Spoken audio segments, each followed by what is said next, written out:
shirkani u dhaxeeyay xubno ka tirsan golaha wasiirada maamul goboleedka Hirshabelle madaxda maamulka gobolka Hiiraan saraakiisha kala duwan ee ciidamada qalabka sida ay ka dhacay magaalada madaxda gobolka Hiiraan ee Beledweyne ayaa waxa shir gudoominaya madaxweynaha maamulka Hirshabelle mudane Maxamed Cabdi Waare oo maalmihii ugu dambeeyay ku sugnaa magaalada madaxda gobolka Hiiraan ee Beledweyne waxaana shirka looga hadlayay arrimo ay ka mid ahaayeen mideynta maaliyadda labada gobol ee Hirshabelle horumarinta magaalada Beledweyne sida dhismaha garoonka diyaaradaha Waasqaleef ee degmada Beledweyne dhismaha jidadka burbur ee ku yaala magaalada Beledweyne iyo arrimo kale kulanka oo ahaa mid saacado qaatay ayaa markaa uu soo ilaaday kadib waxa warbaahinta uga hadlay shirka iyo ajendayaashii looga hadlay wasiirka madaxtooyada maamulka Hirshabelle Cabdullaahi Maxamed Cadow waxaa kulankaasi looga hadlay kow amniga guud ee gobolka Hiiraan waxaa looga hadlay xurgufyo badan oo dhex taalay degmada dhinaca saldhigga degmada Jalalaqs ee degmada heesh hadda aan joogno oo Beledweyne waxaa laga hadlay si Soomaalinimo ah walaaltinimo ah in wax kasto bini'aadanka markay wada hadlaan la sixi karo waxa kale oo laga wada hadlay sidii degmada Beledweyne loo horumarin lahaa sidii jidad loo sameyn lahaa sidii airport-kaasi loo sameyn lahaa dadkii waxay naga sugayaan wax qabad ay naga sugayaan maantana waxay noqotay diilo uma leyn maayo golaha wasiirada hadda jooga muddada 4 cisho inay sii joogaan muddo ugu yaraan bil iyo 2 bil 3 bil 4 bil ba qaadato in lagu soo noqon doono in miisaaniyadii iyo maaliyadii gobolka Shabeelle xadii Hiiraan la mideyn doono meeshan waxaan u nimid shaqo waxay noogu dhamaatay guul waxa garbahayga jooga waa wasiiradii waa wasiirka amniga waa wasiir dawladda cadaaladda in laga shaqeeyo cadaaladda in laga shaqeeyo horumar ummadani shacabkani ku nool Beledweyne gaar ahaan guud ahaan gobolka Hiiraan waa dad diyaar u ah dawladnimo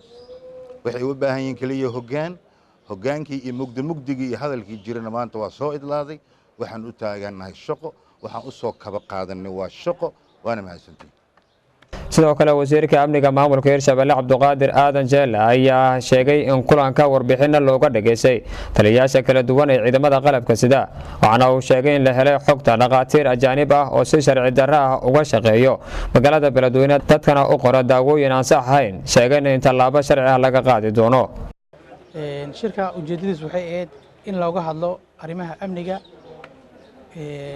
waxaan isku yeernay dhammaan taliyayaasha ciidanka qaybaha kala duwan sida militariga nabad sugidda iyo booliska iyo asluubta intaba waxaan xog wareysanay xaaladaha amniga ee gobolka Hiiraan qaas ahaan magaalada Beledweyne waxay noo sheegeen wixii maaragtay ka jiray maaragtay gobolka Hiiraan qaas ahaan degmada Beledweyne waxa Ilaahay mahadiisa in maaragtay bisha Ramadaan ee bisha aan ku jirno ee bisha barakeysan ee Ramadaan in aysan wax carqalad ah ama dhimasho ay ka dhicin ee degmada Beledweyne taas Ilaahay ku mahadsan waan ugu mahadcelinayaa ciidanka maaragtay amnigaas ka shaqeeyay oo habeen iyo maalin u taagan inay maaragtay sugaan amniga taas waxaan ugu baxayaa dhanka amniga waxaan kaloo rabnaa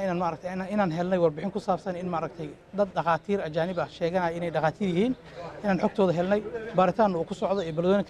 ka shaqeeyaan dadka ay u qoraan daawo aan sax ahayn iyagoo aan dhaqaatiir rasmi aan ahayn iyagana baaritaan ku socdo isbitaalada magacyadooda waxdan waa haynaa cid walba oo amniga maaragtay dhibaato ku haday ka shaqeynayaan caafimaadka haday ka shaqeynayaan haday cunto maaragtay soo gelinayaan oo maaragtay aan dhacday waxaan diyaar u nahay insha Allah inaan maaragtay iska kaashano oo maaragtay ka hor imaan ummadan aan ka qabanno insha Allah waa mahadsantiin talaabadan ka qaadayna waxa waa sharciga la waafajin doonaa insha Allah waxay mudan yihiin maaragtay sharciga qaba la waafajin doonaa insha Allah cid lagu xad gudbaa ma jirto cid walba insha Allah wuxuu sharciga qaba la waafajin doonaa Ilaahay insha Allah haddaan u galo dhanka howlgalada gobolka Shabeelle dhexe howlgal ayaa ka socdo si la mid ah insha Allah operationkii iyo qorshihii iyo planningkii lagu howlgal lahaa gobolka Hiiraan wuu socdaa wuu degsan yahay waa markii ugu horeysay ee kulan noocan oo kala ah oo shir gudoominaya madaxweynaha maamulka Hirshabelle Dr. Maxamed Cabdi Waare lagu qabto magaalada madaxda gobolka Hiiraan ee Beledweyne Khalid Maxamed Ismaaciil Kacse telefishinka caalamiga Soomaali News Beledweyne